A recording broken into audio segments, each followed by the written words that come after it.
Okay, the last type of dialectic tension is openness versus closedness.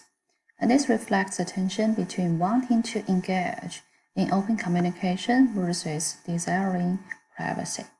And this type of tension is very straightforward and easy to understand. That is that is a decision we got to make, how much information we want to share with other people about ourselves. So let's say I meet a person for the first time, and I really like this person. I feel like I have a crush on him. I really want to share everything about myself with him. At the same time, and that is a desire, I want to engage in open communication with this person. At the same time, like the social penetration theory we've discussed in last lecture. So when we want to engage in open conversation. At the same time, we also feel hesitant to do that. It is because we also have some kind of privacy concerns. We would have some questions like, if I talk too much, do I put myself at a very risk position? I don't have any privacy. So that is this openness versus closeness dialectic tension. And the external manifestation for this dialectic tension is the decision we make, whether we want to reveal more information about ourselves or we want to hide something, we want to hide some information to protect ourselves. So again, this openness and closeness dialectic tension refers to the desire. We want to be open and share the information versus the desire. We want to be inclusive and we want to be private. So that is the third type of dialectic tension we could have. Again, we've discussed these three types of dialectic tension, and this refers to being in a relationship. Sometimes we would feel two opposing forces or two opposing desires are pulling us at the same time. So in this situation, we got to find a point in the middle of it and balance out these two types of desires. If we move towards one desire, one end too much, we would feel a much stronger desire or pull from the other end. So we are kind of jump back and forth along this spectrum, and we got to find a balance between them. So if you have a good understanding of these three types of dialectic tensions, let's do a journal entry. So the journal entry is, I would like you guys to think about one of your relationships you are struggling with or have struggled with before, someone you care about.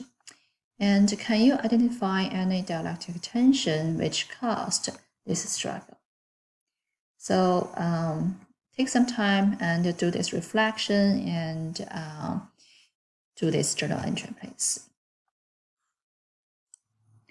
Okay, so the second model or theory I want to talk about is something called stage model. So this is a big picture of this stage model. We can see that this model describes 10 stages when people come together, when they escalate, or when they develop a relationship, and 5 stages of coming down. That are the 5 stages people may experience when they come apart, when their relationship de-escalates. So this model will analyze a relationship across time, right? What kind of things people may experience when they come together and when they come apart. So one note I want to make about this model is that this model can only be applied to non-family relationship. It can only be applied to analyze friendship, romantic relationship, etc. It cannot be applied to family relationships because people are born to have these relationships, these family relationships.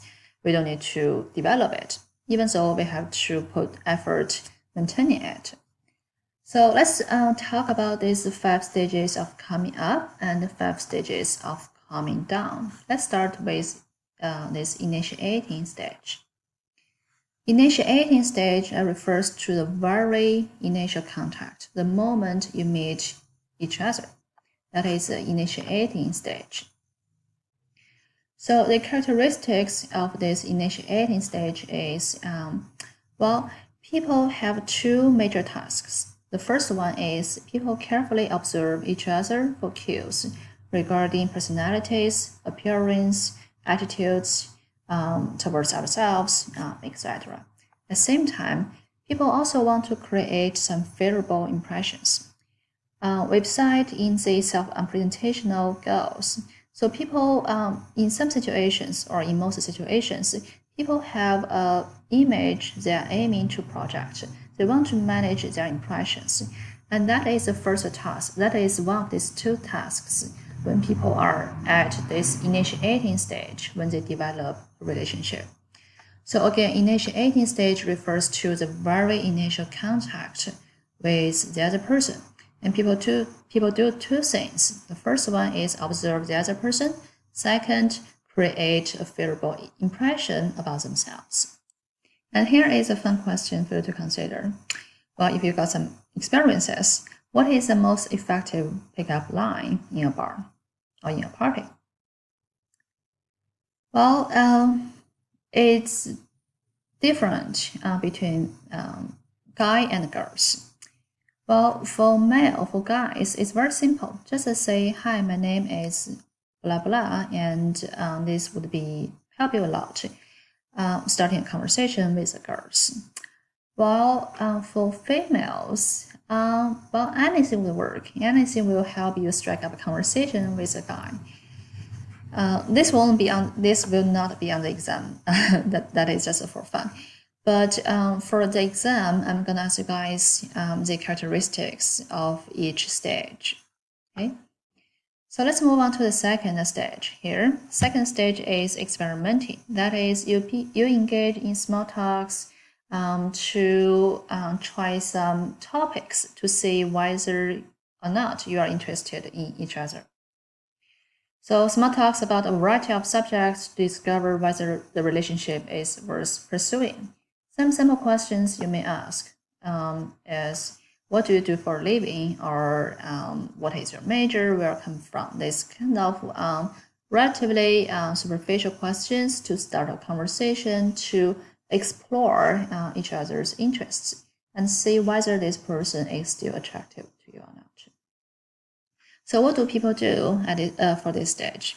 Engaging in small talks, usually relaxing and non-committal, right? Some really casual and relaxing talks. And the task for this stage is reduce uncertainty about each other. So we want to learn more about each other and reduce this uncertainty. Okay, get more information about each other to see whether this relationship is worth pursuing or not. So if you still feel good about each other, if you still have some interest, or you are still being attracted to each other, you move to the third stage, which is intensifying stage. That is, you are gonna hang out with each other more, go out for dinner, for movies, and just have more time together. And at this stage, people would increase self-disclosure in both breadth and depth dimensions. And what do people do at this stage? The first one is they're gonna show direct expressions of commitment, such as they would call each other boyfriend or girlfriend. And sometimes people would change their relationship status from single to relationship on Facebook. And the second, satisfaction and excitement are high. So if you are still attracted to each other, and you would have really high levels of satisfaction and excitement about this relationship. That is the third thing. Are the two things people do on this intensifying stage. The fourth one, if you still cannot feel good about each other at this intensifying stage, you are likely to move to the fourth stage, which is integrating. So integrating is people, they begin to consider themselves as couples. So they may move together, they may spend way more time together. So the definition for this type of stage is people begin to take one identity as a social unit. So their friends, their families begin to consider them as a couple. And if they are invited to a wedding, to some party, and this invitation would kind of address them as a couple. And the people at this stage, they would introduce each other to each other's, families and social circles, and they get to know more about each other's families. So they begin to be a part of their families or their social circles. So the first thing people would do at this stage is their social circles begin to merge and invitations come addressed to both people together as a couple. And they would develop some rituals and they would share some properties, such as they would have some anniversaries and they would have some shared properties, such as our car, our department, our puppy, etc. So the fourth stage, integrating, is people move together and they begin to have something shared and they begin to enter into each other's social circles. And when you still feel good together and you want to move to the last stage, congratulations, you move to the last stage of relationship development, which is bonding. Bonding is people perform a public ritual that announces a formal commitment and legitimizes this relationship. The example would be a marriage, a wedding, or a business partnership. So people would sign a legal contract to announce this partnership or this relationship. And same one with marriage. People would be officially married and get this marriage certificate to announce their relationship, to announce their marriage. That is the fifth stage of coming together, bonding. Okay, so to make fun of this stage model, I prepared 5 clips from movies, from shows. So these 5 shows of these 5 clips are not in the correct order from initiating to bonding, so I kind of mixed them up. And here is a fun activity for you guys. So watch these 5 clips and can you identify which clip represents which stage? Okay, so we talked about initiating, experimenting, intensifying, integrating, and bonding. Okay, so please watch these 5 clips, pause here, watch these clips, and then come back. I'll post the answer in a discussion thread. Okay, welcome back. And we've discussed these 5 stages of coming together.